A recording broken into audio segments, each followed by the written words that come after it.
ബാങ്കൻ fry ready ആയിക്കൊണ്ടിരിക്കുകയാണ്. പിന്നെ നമ്മുടെ മുരിങ്ങയില വഴറ്റിയത് ജീരകം ചേർത്ത് നമ്മൾ ദാലിനകത്തോട്ട് ഒരു കറിയാണ് ഇന്നത്തെ. അതങ്ങോട്ട് ചേർത്ത്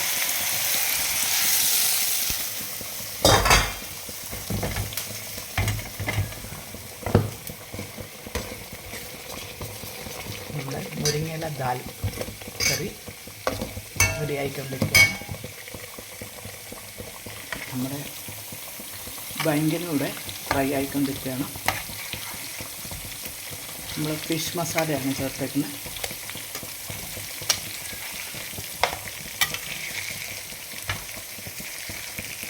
റിഫൈൻഡ് ഓയിലും ഫ്രൈ ചെയ്യാം. നമുക്കിപ്പം സാധാരണ കേരളീയർക്ക് വെളിച്ചെണ്ണയാണല്ലോ ഇഷ്ടം. അതുകൊണ്ട് വെളിച്ചെണ്ണയിലും പിന്നെ റിഫൈൻഡ് ഓയിൽ ചേർക്കുമ്പോൾ അത് നോർത്ത് ഇന്ത്യൻ ടേസ്റ്റ് വരും. അങ്ങനെ നമ്മുടെ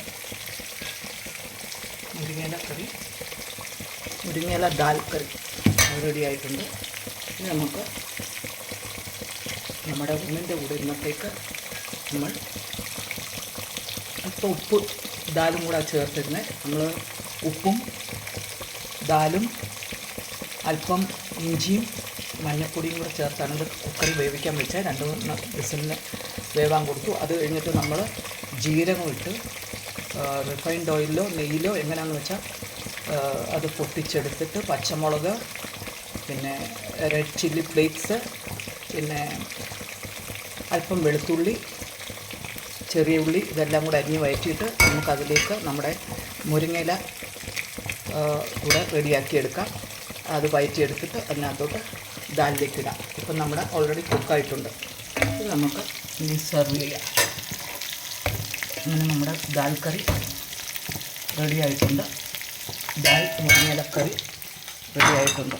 അതിൻ്റെ കൂടെ ബാങ്കൻ റൈസ്, ഇന്നത്തെ നമ്മുടെ റൈസ് ദാൽ മുരിങ്ങയില കറി, ബാങ്കൻ ഫ്രൈ, റൈസ് ഇന്നത്തെ നമ്മുടെ ലഞ്ചിൻ്റെ റെസിപ്പി.